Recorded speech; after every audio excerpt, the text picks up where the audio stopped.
Welcome back to another creepy tale by The Collective. Tonight, we're going to hear If You Ever Find a Children's Book titled The Runaway Racoon, Don't Read It by Box Goblin off of Reddit's No Sleep. Her skin started to wrinkle before my eyes. "Daddy!" My daughter's voice echoed down the hall. She was 6 at the time. I sighed. It was after 8 p.m. I was supposed to put Maddie down over an hour ago, but she wouldn't go to sleep. She kept wanting me to read her another bedtime story. This was something her mother usually did on weeknights, since I tend to work late. I'm a line producer for a major animation company, helping keep children's cartoons on schedule and under budget. It's a well-paying job, but quite demanding, even when working from home. I'm usually on my computer until well past 9 p.m. Because of this, Maddie's mom is the de facto bedtime storyteller. My wife, Sheila, is a freelance writer. She mostly writes housekeeping articles, but she has an incredible imagination. She'd often make up fantastical stories on the spot. Tales of Atlantean dolphin princesses and talking wands. That would make Maddie's eyes light up with joy before sending her off to dreamland. But my wife was away at a writers' conference in Iowa, so all the parenting duties, including nighttime storyteller, had fallen to me. I entered Maddie's bedroom. Her big blue eyes shined in the darkness like Gollum. Still wide awake.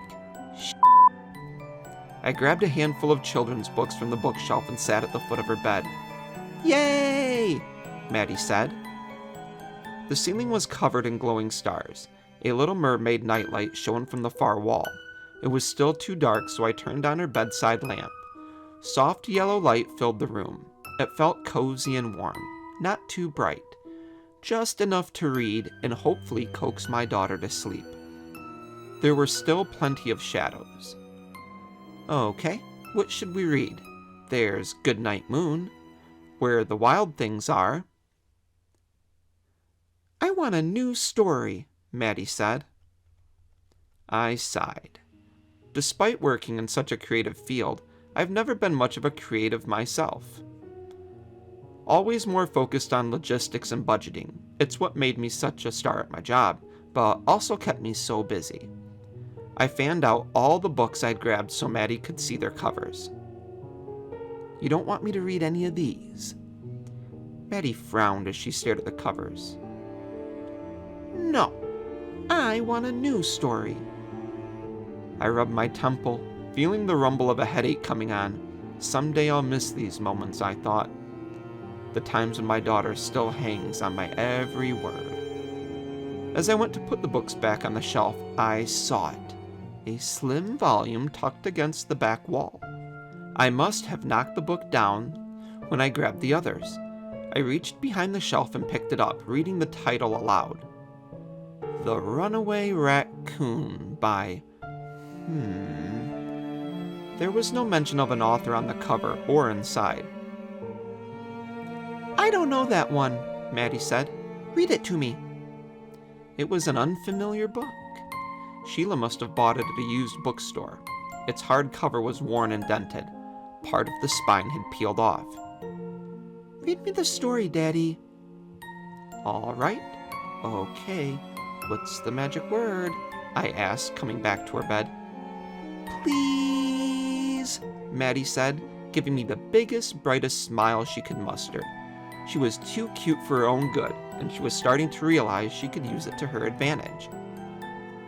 I sat back on the bed, my back slightly turned towards my daughter.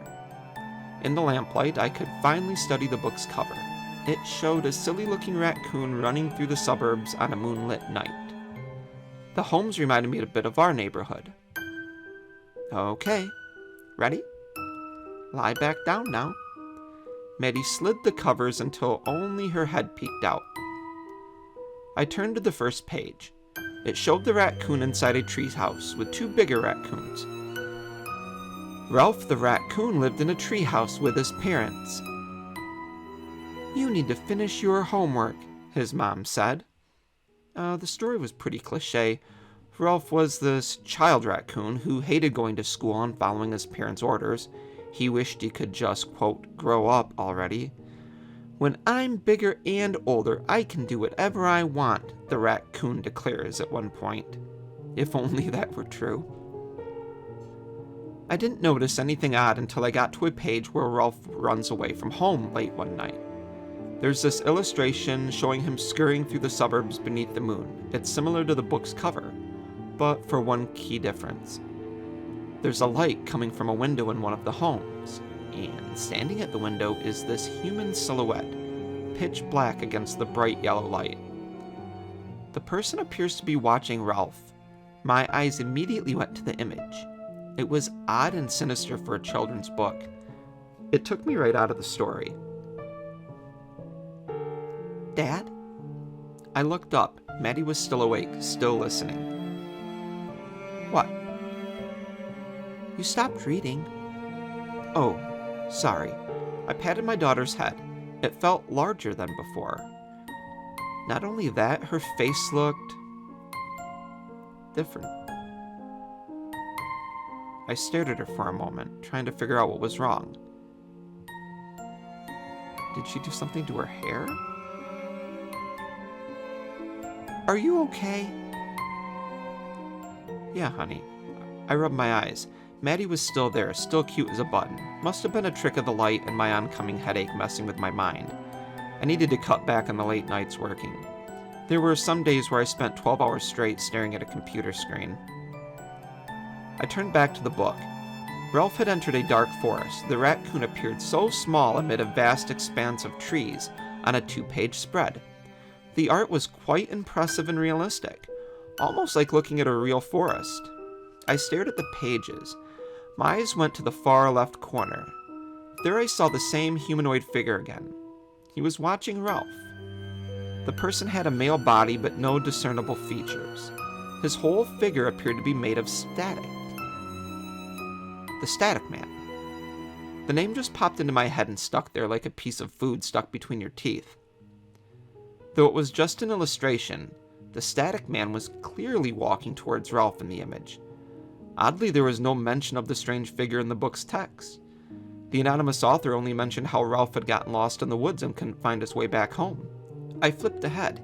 Each new page showed the Static Man getting closer and closer to Ralph in the forest, until it was right on top of him. "Daddy, what's happening?" A deep voice asked. I felt long legs brush against my back. I turned to look at Maddie and immediately dropped the book. For a second I thought a stranger had broken into this house. I almost screamed before I recognized her. Maddie had grown. She was at least 13 years old. Her voice squeaked as she continued talking. "I feel so strange." I just sat there, mouth open in shock. My little girl had aged years in a matter of seconds. Her lanky frame was longer than the bed. It's okay?" I stammered. "This must be a nightmare. It's impossible." A bright red spot bloomed across the Little Mermaid bedspread. "Daddy, help, I'm dying." Tears clouded her eyes. The blood was coming from between her legs. Her first period? It's okay, that's normal," I said, getting up. "Let me grab a towel." "No, don't leave me." I ran from the bedroom, rubbing my eyes. Surely my mind was broken from reality due to my hectic work schedule. This isn't real. This is bullshit. Wake up! Wake up! Nothing. I was still in the hallway outside Maddie's room. I could still hear my daughter crying. "Daddy, please, please come back, please. I said the magic word." I ran to the nearest bathroom and grabbed a towel, but something stopped me. "This is an emergency. Call 911, you idiot." The warning was screaming in my head. I pulled up my cell phone. My shaky fingers hovered over the emergency call button on my iPhone. I pressed it. Ring, ring, ring. 911, what's your emergency? My daughter, she's... Sir, Can you tell me your location? What could I say? Help my daughter is growing up too fast? She's aging right before my eyes? I'd sound like a crazy person, or worse, a prank caller wasting the police department's time. I hung up the phone, grabbed the towel. Maddie was screaming, her voice hoarse and strained. I was not prepared for what I saw when I returned to her bedroom. Maddie was an old woman, decades older than myself. Her strawberry blonde hair had turned gray. Her body was curled and crooked. Her skin had folded into 1,000 wrinkles. Liver spots had appeared on her frail hands. She reached out to me as I rushed inside. Help me. Maddie's voice was nothing more than a whimper. She looked to be 100, but I could still hear the 6-year-old girl underneath. Her arm dropped, and her face slackened. Then I saw the light leave her gray-blue eyes. I dropped the towel, choking on a sob. My knees buckled, sending me crashing to the carpet. I lay there, curled in a ball, crying for God knows how long. Eventually, my tears ran dry. I noticed the book lying next to me. I dropped it beside the bed earlier, and the pages had flipped all the way to the end. I stared long and hard at that last page. It showed the static man looming over Ralph the Racoon, who was now gray-haired and withered. The humanoid creature had grown a giant, inky mouth like a black hole. It was sucking Ralph into its pitch-dark vortex. And there was text at the bottom. Some invisible force compelled me to read it aloud. And no matter how far Ralph ran, he could never escape the static man.